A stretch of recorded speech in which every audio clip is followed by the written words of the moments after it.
Hello friends, welcome to the channel. Today in this video we will study non-action verbs. मित्रांनो आजच्या व्हिडिओमधून आपण non-action verbs म्हणजे काय हे शिकणार आहोत. You know that there are number of verbs that are practically never used in continuous tense. These verbs do not describe an action, they describe a state of mind. So they can be called non-action verbs. Sometimes they are referred to as non-progressive verbs. मित्रांनो असे काही बरेच क्रियापद आहेत की जे आपल्याला चालू काळामध्ये वापरता येत नाहीत. हे सर्व क्रियापद एखादी क्रिया दर्शवित नाहीत, ते मनाची अवस्था दर्शवितात, म्हणून त्यांना नॉन ॲक्शन व्हर्ब्स असे म्हणतात. त्यांना नॉन प्रोग्रेसिव्ह व्हर्ब्स असंही म्हणतात. For example see, doubt, taste, some of the verbs that describe state of mind. For example मी जर असं म्हणालो this salad is tasting delicious, तर ते वाक्य चुकीचं आहे. मला असं म्हणावं लागेल धिस सलाड टेस्ट्स डेलिशियस. आणखी एक उदाहरण, I am seeing a man outside, असं मी जर म्हणालो तर ते चुकीचं आहे, कारण सीइंग हा नॉन ॲक्शन व्हर्ब आहे. म्हणून I see a man outside असं बरोबर वाक्य असेल. आणखी एक example, I am doubting he will help you, हे सुद्धा चुकीचं आहे. इथं सुद्धा डाऊटिंग येणार नाही. डाऊट म्हणजे शंका घेणे, ही सुद्धा मनाची अवस्था आहे. म्हणून बरोबर वाक्य काय असेल, I doubt he will help you. आता ही काही उदाहरणं आपण पाहिली, तर नॉन ॲक्शन व्हर्ब्स कोणते आहेत तर ते पाहूया.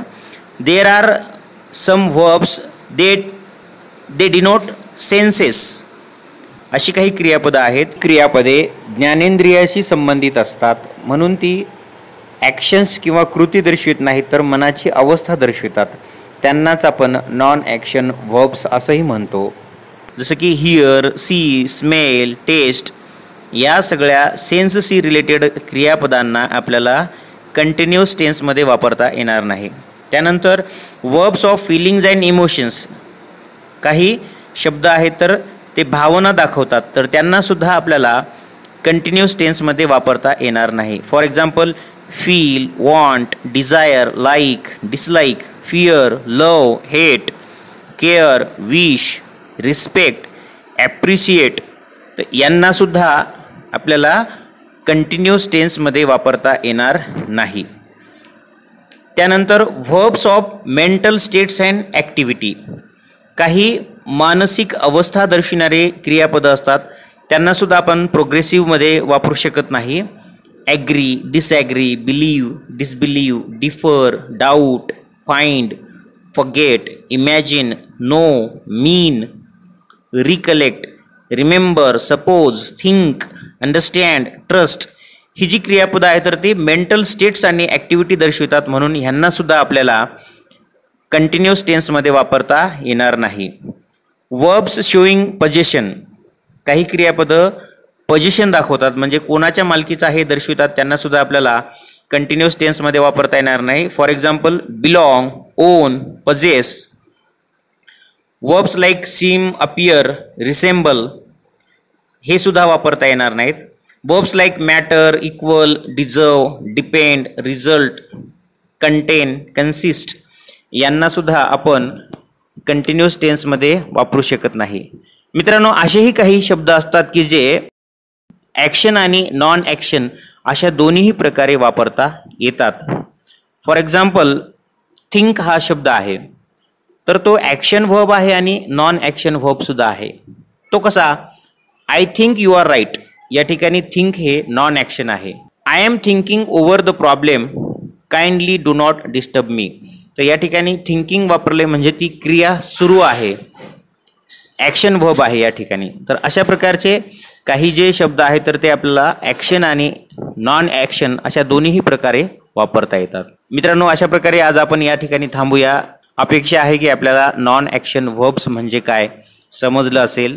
जाता जाता त्याची काही आणखी 4-5 उदाहरणं देखील आपण पाहूया.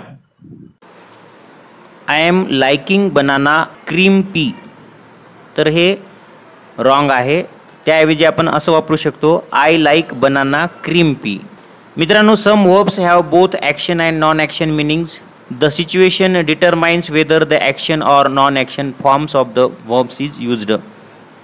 काही क्रियापद ही दोन्ही प्रकारे ॲक्शन वर्ब आणि नॉन ॲक्शन वर्ब म्हणून वापरता येतात.